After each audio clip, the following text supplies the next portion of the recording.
Braulio, qual a sua consideração aí com relação ao judiciário aí na questão de inteligência artificial sobre o tema aí da política pública?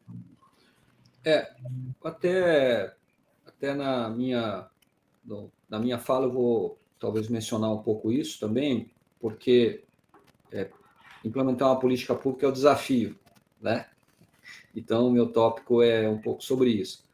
Eu queria pontuar só, assim, não tem nenhum sistema hoje no judiciário tomando decisão pelo juiz.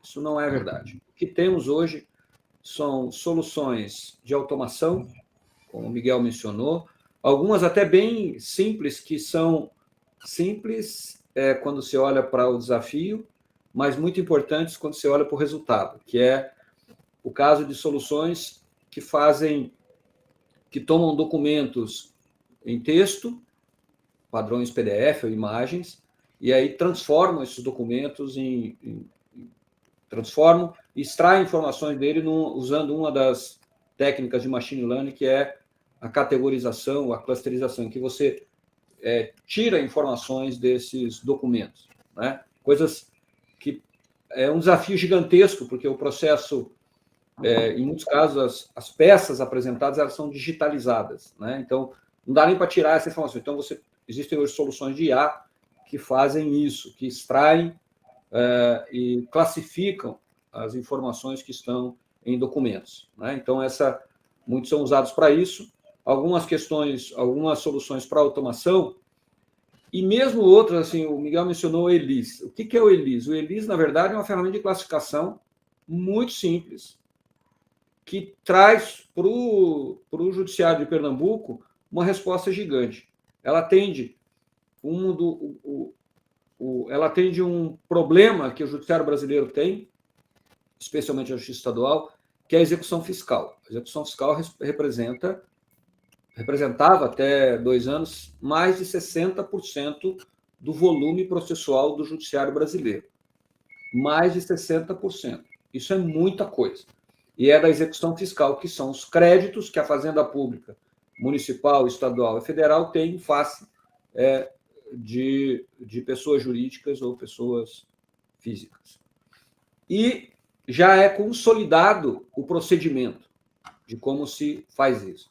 No caso específico do projeto chamado ELIS, o tribunal recebe, no final de cada ano, e começou isso, lá, se não me engano, da prefeitura do município do Recife, milhares de execuções fiscais no final de cada ano. Milhares.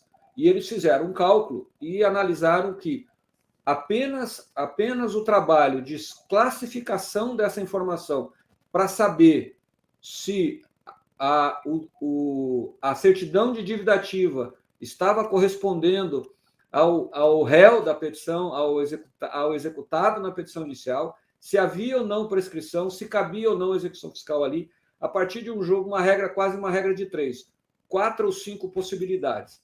Só que este trabalho executado por um servidor de uma vara, da distribuição de um final de ano, levaria quase 2 anos para concluir essa análise.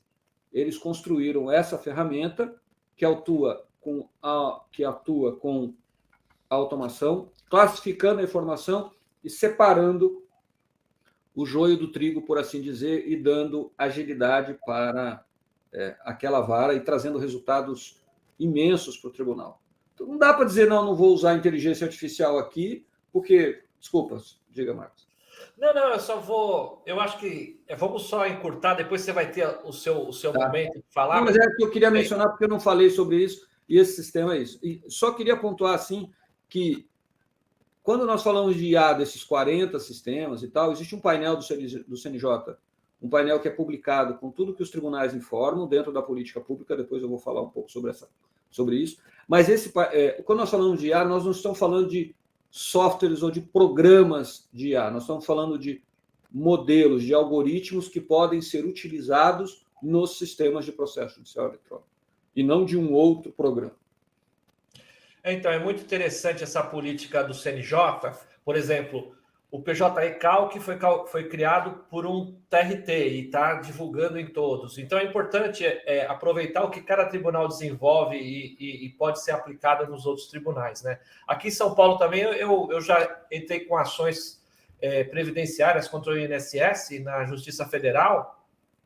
Você entra com a inicial, eles já classificam o assunto. No outro dia, ou no mesmo dia, já está a contestação do INSS lá. Eles já têm, para aqueles assuntos, as defesas padrões, e já vem para a réplica. Às vezes já vem até com proposta de acordo. Eles estão tentando realmente agilizar. Mas vamos encerrar esse painel com a palavra do Gustavo aí. Quer fazer alguma consideração sobre a política pública? Bom, pessoal, eu acredito que uma questão importante para quem está nos ouvindo, a gente precisa separar talvez o joio do trigo. Quando nós falamos de inteligência artificial, nós não podemos confundir com os robôs de automação, que são os RPAs. Então, as distribuições que são feitas dentro dos tribunais são RPA. Ou seja, ele vai pegar dados e não tem inteligência ali. Ele simplesmente classifica, ele só faz isso. Agora, o levantamento que o Miguel fez, que daí é uma preocupação que nós temos também, é qual? Bom, se há uma sugestão dentro da tese, olha o que o Cabelo acabou de colocar para nós. Distribui a ação, classifica, é RPA. Mas a partir do momento que o RPA botou um código, a contestação está pronta. Não houve análise de nada, não houve análise, por mais que a leitura OCR pode ter sido feita, como bem lembrou aqui o Braulio, não houve uma análise probatória. Talvez até mesmo para a sentença possa haver, através dessas ferramentas que nós estamos comentando, uma sugestão de sentença. E esta preocupação do Miguel, ao meu sentir, é muito válida, porque esta sugestão de sentença, aí sim nós teríamos elementos de machine learning, que teriam que ser supervisionados por alguém e principalmente coordenados dentro do debate, na verdade, da inserção de dados que tem a ver com a privacidade, que é o que eu vou falar, então não vou falar agora. Mas acho que é importante o debate que nós estamos fazendo para que as pessoas possam entender que, principalmente, ao meu ver, é maravilhoso isso. O judiciário está preocupado com isso, está investindo nisso. Isso é muito bom para o resultado que ele vai oferecer ao cidadão. E, de outra banda, também temos que estar preocupados, porque se essa prestação jurisdicional não for para satisfazer o anseio do cidadão na busca pelo seu direito, e ela for meramente um robô, ela não está sendo também justa. Aí eu acho que o debate se torna cada vez mais amplo.